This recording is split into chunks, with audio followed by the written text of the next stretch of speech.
So hi guys, welcome back sa channel. Ngayon lang ulit kaming mag-a-upload sa ilang buwan na, siguro 3 buwan na ba? Ang huli naming uploads yung sa Bicol pa kami, Sorsogon. So eto ngayon, mag-a-unbox kami ng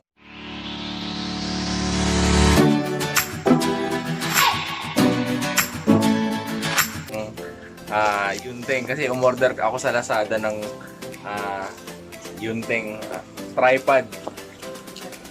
Ay, kararating lang ngayon. Nakuha namin siya ng 418 total 418. May bayad kasi yung shipping fee na 50 pesos.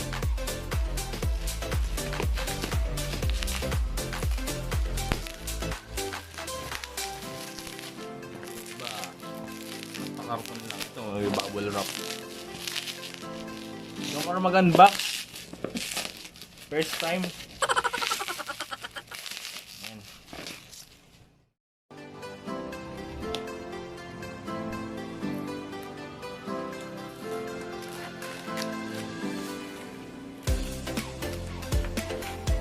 Ano to?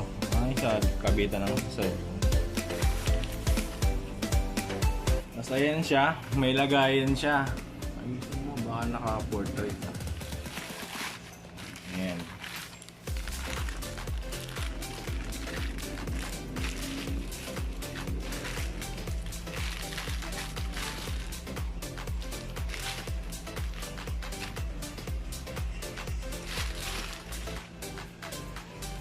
So ayan yung tripod. So ito na nga yung Yunteng, yung tripod. Para sa akin yung itsura niya parang napaka-premium. Makinis yung pagkakagawa, mali. Mas maganda siyang gamitin kasi ayan natin. Ayan o. Diba? Magiging parang stable talaga yung kuha mo. Pwede rin siya sa mga DSLR kasi ayan o, may ilagayan siya dito. Ito naman, yung cellphone ang gagamitin nyo. Ayan.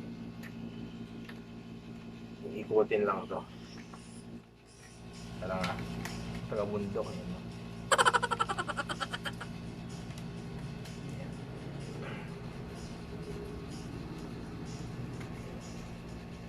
Ayan. Logan natin. So, ayan.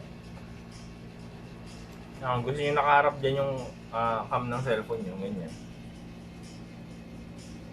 Tapos may ano pala siya, may remote. Ayan. May remote siya. Tingnan natin kung may kasama na sigurong battery ito. Tapos may USB port din. Chargeable siguro to. Ayan, yung shutter. Tapos yung zoom in, zoom out. Sigurado connect sa Bluetooth, sa Bluetooth siguro.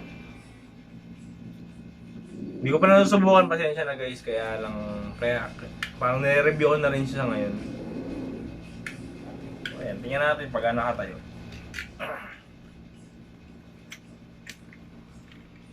Gano'n siya kataas.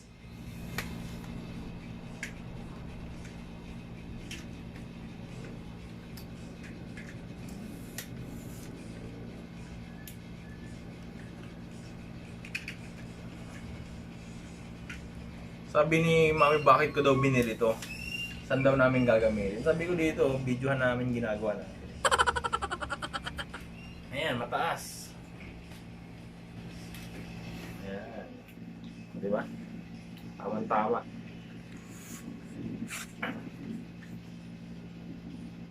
Yun, no? Ka-record na. So, tinatry ko tong yung remote. So, dapat pindot ko, stop siya. Oh, wala, ganito lang gagawin namin, kaya bumili ko. Hindi, pipindutin ko yung zoom, dapat mag-zoom siya. So, ayun nga, may makulit na bata kasi sa likod ko eh. So, sinusubukan ko tong remote, yung zoom niya hindi gumagana. Pero may nakalagay naman dito sa may sa parang manual. Huwag kang ingay, Kim. Dito sa manual, may download akong application para sa Yunteng. So, susundin ko na lang yun, try ko na lang yun. Pero kaya lang, hindi naman ako gumagamit ng zoom sa video, lalo na pagka video, hindi ako nag-zoom. Kasi nasisira yung quality ng video eh. Ayun na nga guys, yun yung review ko sa kanya. Ayan, maganda siya, napaka-smooth ng gawa. Hindi sayang yung bayad dito. Tama nga yung ibang mga unang nag-review, hindi sayang yung bayad nyo. Ang issue lang sa akin is ito yung zoom in zoom out na yan, hindi gumagana sa phone ko. Pero may nakalagay naman dito sa manual nila na kailangan mo sundin yung dun sa parang pinapa-install na software. Pero para sa akin, hindi ko kailangan yan eh. Ang kailangan ko lang mag-shot. Etong pag pinindot mo tong shutter na yan, magre-record siya pag naka-video. Pagka naka-photos naman, magka-capture siya ng photo. Yun ang importante.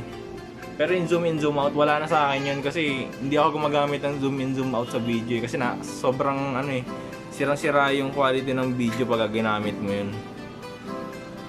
So yan, Yunteng. So yan, masyado maikli lang yung vlog ko ngayon kasi nga nag-unbox lang ako, pati nag-review lang ako ng konti lang naman.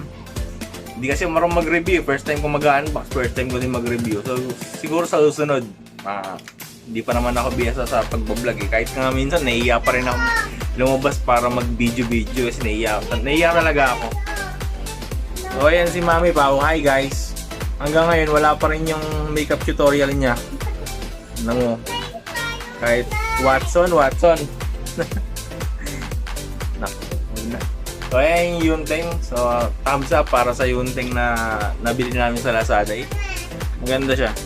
Pa yung packaging okay na okay kasi masyadong safe yung packaging niya. May kasama pang parang handy bag niya. Tapos natin yung box. So natuwa ako, thumbs up. Sira yung hindi sira. Siguro hindi compatible, yun na lang yung term. Hindi compatible siguro sa phone ko yung yung zoom in, zoom out. Overall 5. Bigyan ko ng 5 star to sa Lazada. So, salamat.